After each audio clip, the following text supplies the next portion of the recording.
Provavelmente você conhece a Diva Boss, mas eu quero te mostrar um pouco mais da Brenda Campos. Senta aí, que a história é um pouquinho longa, tá?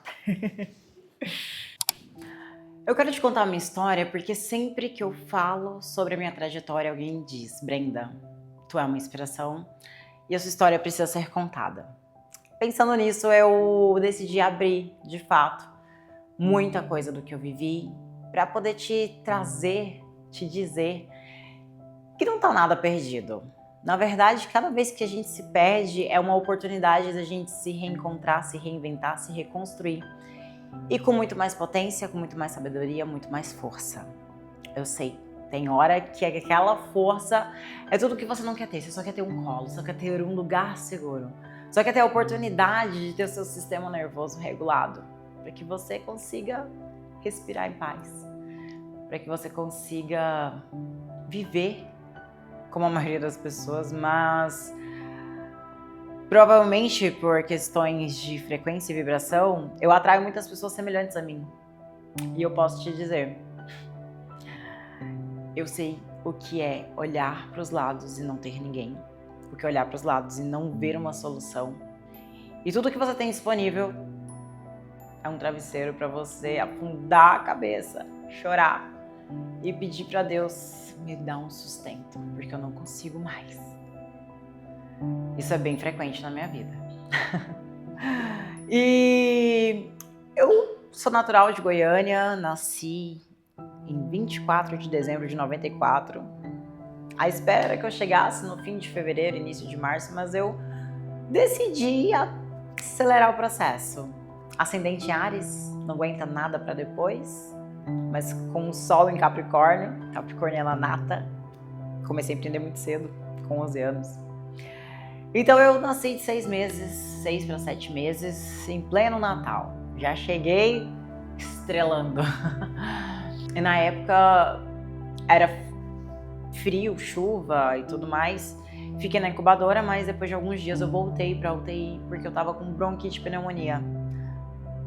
Pulmão ainda muito frágil, né? Não aguentou. Então eu já cheguei assim, dando uns piripaques no sistema nervoso dos meus pais. Já com ameaças, né? Será se eu vou continuar nesta vida?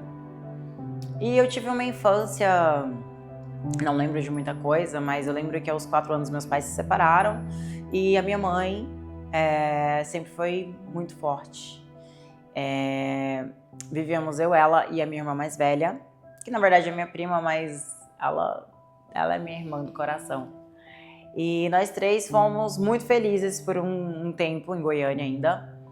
E a minha mãe vivia para trabalhar. Coitada. Ela deu tudo de si para dar o melhor pra gente. E tivemos mesmo uma vida muito confortável, muito agradável.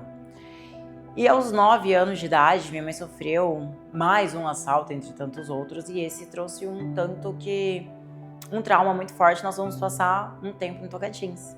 E ali ela conheceu meu padrasto, eles se casaram, tiveram minha irmã mais nova e foram momentos desafiadores, né?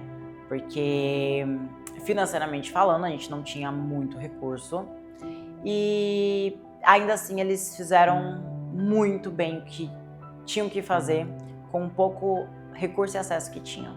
Sou muito grata mesmo a eles. Meu padrasto se tornou meu pai. De um jeito, cada um com o seu jeito, né?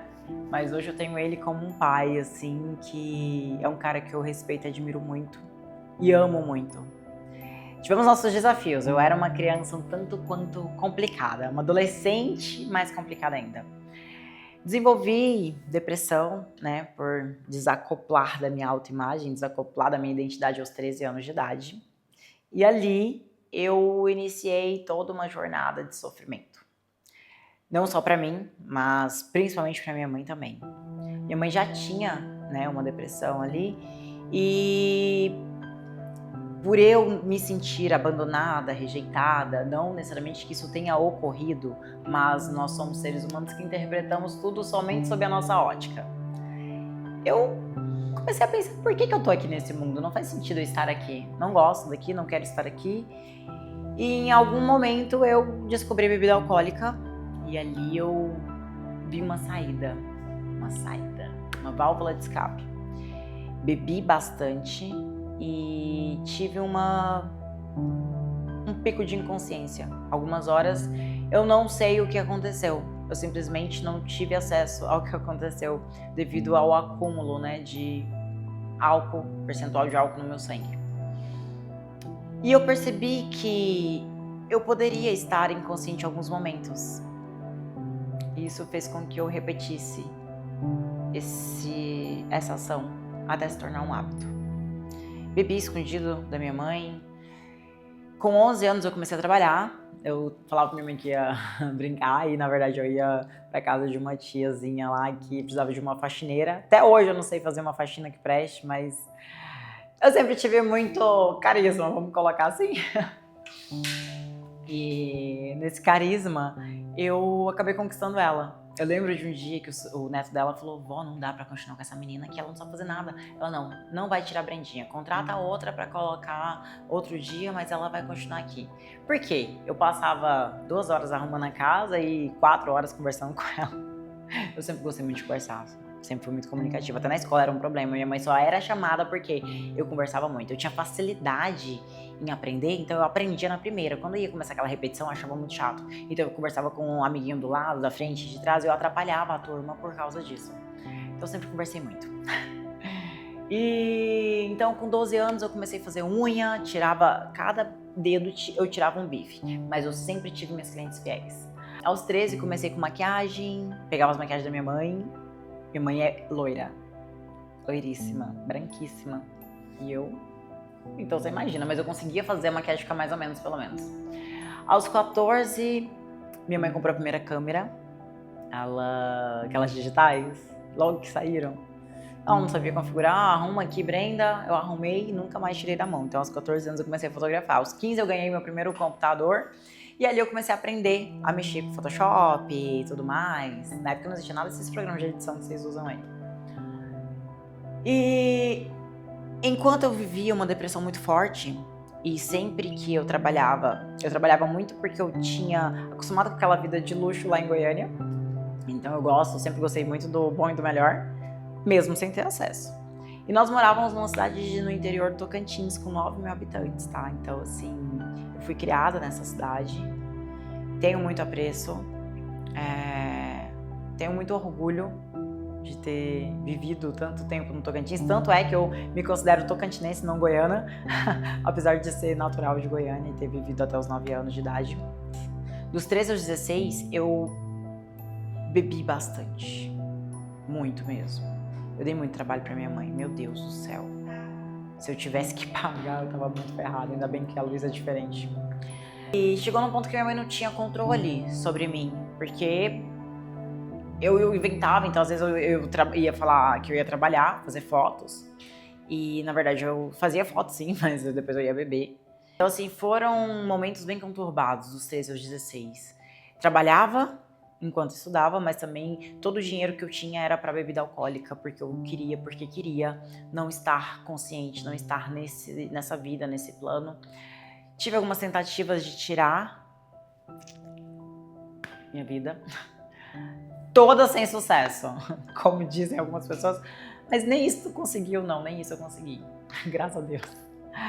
E aos 16 anos eu tive um namoro, qual dele veio um fruto lindo da minha vida, a pessoa que mais me deu força, a pessoa que me inspirou a ser quem eu sou, que foi a Luísa. Ela me fez desistir de tirar minha vida. Ela é um anjo que Deus me deu, assim, porque depois dela tudo mudou. Não que tenha ficado mais fácil, porque não ficou não. Mas eu passei a ver um porquê que eu poderia estar aqui nessa vida. Porque até então eu não via. Eu não sentia que fazia sentido algum eu estar aqui. Mas por ela eu passei a ver a vida diferente, passei a viver diferente. Eu não tinha tanto controle sobre o álcool. Mas com ela e por ela, jamais eu beberia. No entanto, quando ela ia passar fim de semana com o pai, era onde eu Passava o fim de semana inteiro tentando fugir da realidade, porque sem ela parecia que não fazia sentido.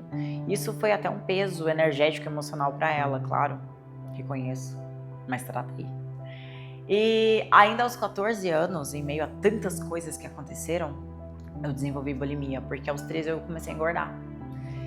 E existia muita comparação. Nossa, como tinha comparação, e aquilo me destruía, e eu tentava viver de uma forma que eu pudesse comer em paz, porque ali eu sentia um carinho, eu sentia um acolhimento. Eu encontrei na comida, principalmente no açúcar, uma espécie de, aqui eu consigo estar em paz. Mas quando eu ia vestir uma roupa, aquilo me doía. Quando eu ia sair com as amiguinhas, vinha a comparação. E eu era sempre a amiga, gente boa. Então eu sempre me esforcei muito para ser inteligente. Sempre me esforcei muito para ser engraçada, gente boa, carismática. Porque existe uma parte que ninguém fala, mas eu nunca era a escolhida. Eu sempre era a que ficava de escanteio. Eu sempre era que, quando vamos fazer a divisão da turma de quem vai no vôlei, eu era a última a ser escolhida. No trio de amigas, eu era a que nem sempre estava presente. Aos menininhos, eu era a amiga que fazia a ponte com as meninas bonitas. Então era desafiador, gente, olhar no espelho e falar, nossa, eu não gosto dessa pessoa, eu não quero ser essa pessoa. E eu vivi assim até os 27 anos, tá? Então, assim, quando eu tive a Lu, eu olhei pra vida e falei, cara, o que eu vou fazer? Não dá pra viver nessa brincadeira de fotografia, eu preciso fazer algo sério, eu preciso dar um orgulho pra minha mãe. Até então, né, 16 anos grávida, problema com a vida alcoólica. Quando eu engordei, eu desenvolvi bulimia. Cheguei ao ponto de ir pra anorexia, fiquei 7 dias sem comer. Lembro de um dia que eu fui correr e desmaiei. Eu acordei, falei, meu Deus, eu preciso correr, eu não bati a meta. Corri mais. Então, assim, tomei tudo que você imaginar pra emagrecer. Até coisa pra um gel, que eu nem lembro o que é isso. Mas produto pra animal, sim, já entrei nessa. E sempre vivi nesse efeito sanfona, porque ao mesmo tempo que eu sempre senti que eu ia ser mais, eu não acreditava em mim. Então, quando eu sentia que eu ia ser mais e conseguia manter aquilo por um tempo, eu crescia muito rápido.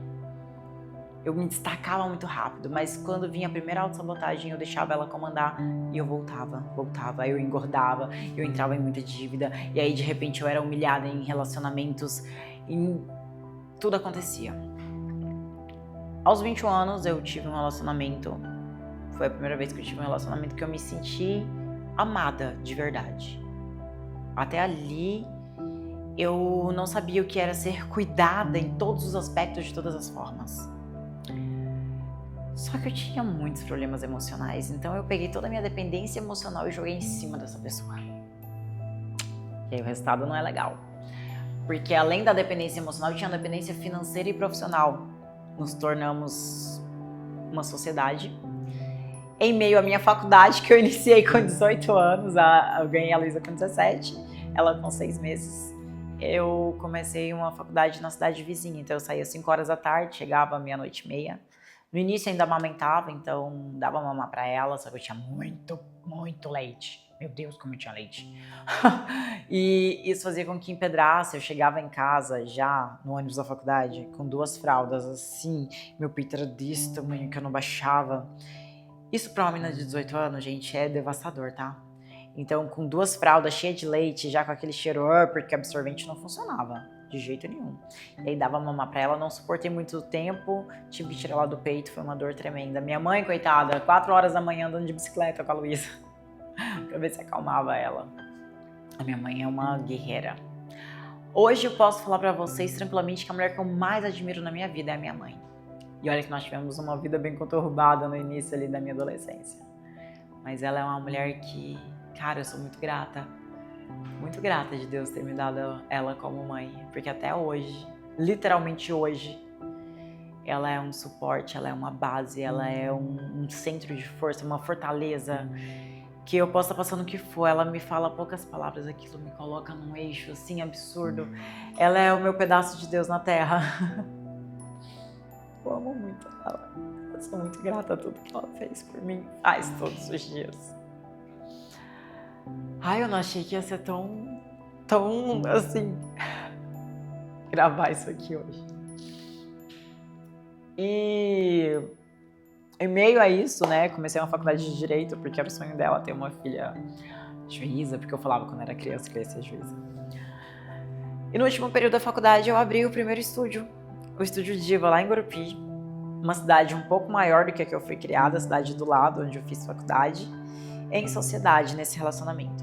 Eu não sabia administrar, não sabia ser empresária, não sabia nada disso, eu só sabia fotografar. E esse estúdio cresceu muito rápido na cidade, nós tivemos estratégias que hoje eu vejo que as pessoas pagam caríssimo para essas estratégias que vieram muito registros acásticos, sopro de Deus, eu sei que deu certo. E nisso eu tinha 23 anos, terminei a faculdade, me formei, veio a pandemia, tudo fechou, tivemos que fechar o estúdio, entregamos o ponto, e ali eu, trancada, comendo, engordei pra caramba, chegar a 105 quilos. Desenvolvi um problema no tornozelo que eu não conseguia, fiquei um mês ou mais de cama, acordava gritando de dor, porque o peso de gordura em relação ao peso a massa que eu tinha não estava sustentando. Eu fiquei um ano mancando por causa do peso. Mudamos para Araraquara em um surto para iniciar do nada lá e não deu certo, óbvio. A gente não fez pesquisa de nada, não entendeu nada, só fomos. Perdemos tudo que a gente tinha e voltamos para Tocantins. Ali a gente reconstruiu, mas o relacionamento já estava assim defasadíssimo, não estava sendo suportável. Só que ninguém tomava atitude até o momento que essa pessoa tomou atitude. Terminou. Eu fiquei implorando por 3 dias, viu? E foi humilhação, gente. E aí, quando acabou, eu me vi num ponto que eu não tinha um relacionamento qual era dependente emocional. Eu não tinha mais a sociedade, eu não sabia empreender. Estávamos tentando recuperar de uma dívida. E eu falei, caraca, e agora? Eu não tenho a opção de desistir, eu tenho uma filha. Na época a Luísa tinha 9 anos. Eu passei uma semana chorando em posição fetal. Mas quando eu levantei, eu falei, chega. Veio uma força absurda que eu não sei de onde vem de Deus, sempre eu vou falar que foi Deus. Eu encontrei ali a espiritualidade, a física quântica, e isso me deu um norte incrível. E ali começou toda a reconstrução da Brenda. Eu comecei a emagrecer, tudo com a mudança de mentalidade, o acesso à física quântica, entender como que a autoimagem acontece, o que é identidade, o que é essência, o que é a centelha divina, e quando você consegue utilizar tudo isso ao seu favor, as coisas mudam, e mudam muito rápido. Você não precisa ficar criando tanta coisa, não precisa de tantos processos, de tanta demora. É frequência. Eu, de obesa, 105 quilos, passei a me tornar referência fitness na minha cidade. Conquistei uma autoridade muito rápida, reconstruí o estúdio, comprei meu primeiro carro sozinha, a gente tinha carro em sociedade, né? Montei o apartamento, foi tudo incrível, um ano lá. E eu falei, eu quero mais. Nunca tinha vindo de São Paulo, pisei aqui e falei, uau, gostei disso aqui. Com um mês eu vim de mudança, larguei tudo lá, vim só com a Luísa, sem apoio, sem suporte, sem rede de apoio, sem dinheiro. Com 3 meses a gente não tinha nada, nem cliente. Eu fiquei desesperada. Passei uma semana com um pacote de macarrão, em desespero.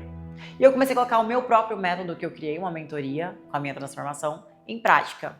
2 meses eu já estava com o estúdio na Faria Lima, morando na Faria Lima, fazendo tudo acontecer com uma carteira de cliente incrível. Mas aí eu tive outra queda. Eu engordei, entrei em dívida, tive que mudar, deixar o estúdio.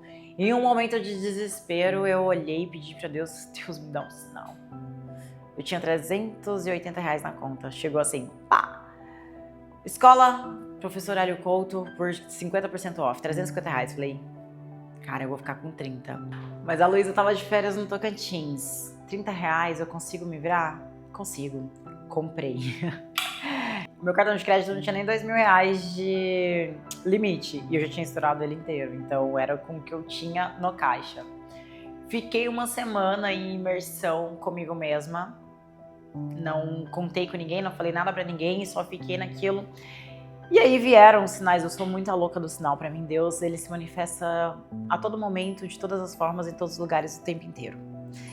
E eu comecei, o que eu tenho que fazer, Deus? O que eu tenho que fazer? Porque eu já tinha mudado da Faria Lima para um lugar que era muito parecido com onde eu morava no Tocantins. Só que qual o sentido de estar num lugar tão parecido com o meu lugar de origem se eu não tinha nenhum dos benefícios que eu tinha lá no lugar de origem? Então não fazia sentido eu me manter ali.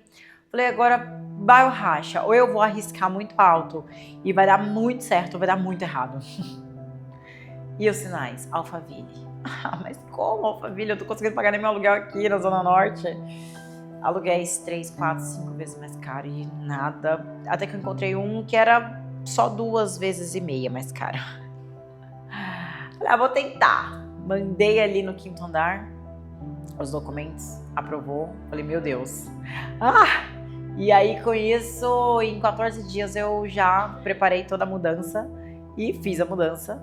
E no primeiro mês eu tinha R$100 por semana para sobreviver com uma filha e uma gata sem carro em Alphaville. Qualquer coisa é R$20 de Uber para ir voltar, com muita sorte fora do horário de pico. Então seria uns 30, 35 para ir voltar em qualquer lugar. E eu fazia compra da semana com esses R$100, eu tinha que me virar, tinha que dar certo. E com isso foram acontecendo muitas coisas, conheci pessoas, oportunidades, lugares que foram me trazendo até aqui. Chegou um momento que eu tive acesso a crédito, comprei meu carro, terminei de montar meu apartamento, abri o estúdio, né? Eu tinha fechado lá em São Paulo, e aí eu abri o estúdio aqui em Alphaville, até antes de comprar o carro e de montar o apartamento.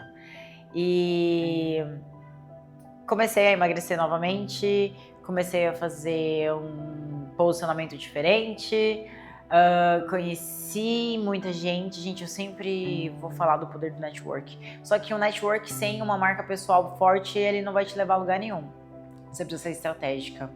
E não é por ser estratégica que você vai ser uma pessoa falsa ou qualquer coisa, não, você vai ser intencional, é só isso, é você saber ser você, ter coragem de ser você e ser intencional com isso.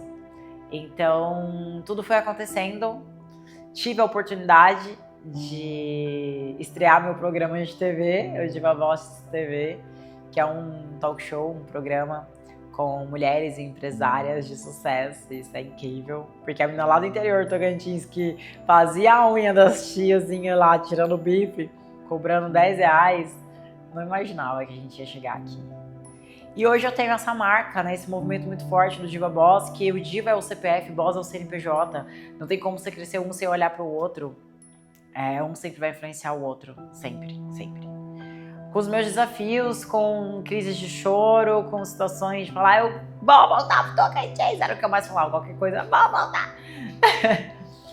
Mas a gente segue vencendo, segue conseguindo levar nossa mensagem pro mundo. Aqui eu dei uma resumida porque não caberia, nem você não ia nem ter saco de assistir ao final.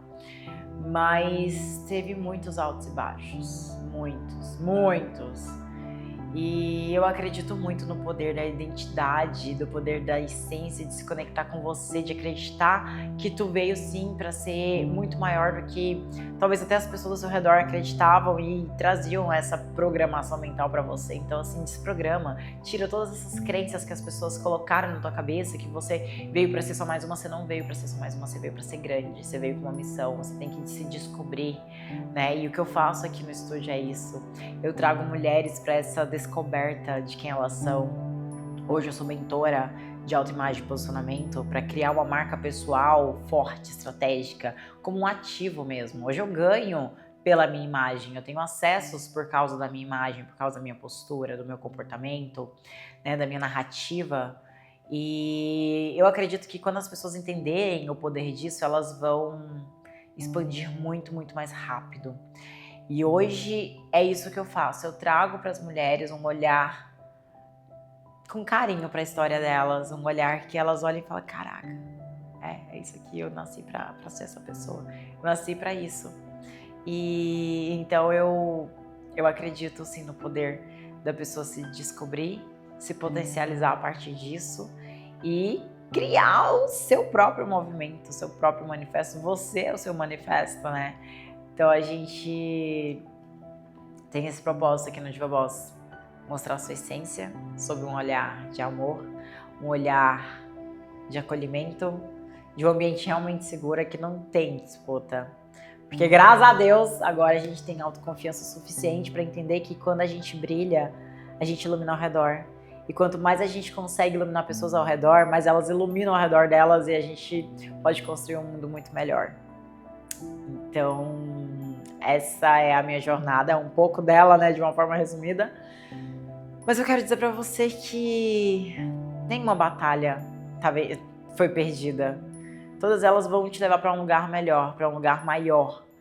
Isso é um forjar, e eu sei que quando a gente tá passando por esse momento, a gente quer mandar pra PQP, quem fala isso. Mas acredite, tudo que você tá passando hoje é para te tornar uma pessoa muito mais potente. Porque não é qualquer pessoa que consegue sustentar uma vida grande, vamos colocar assim.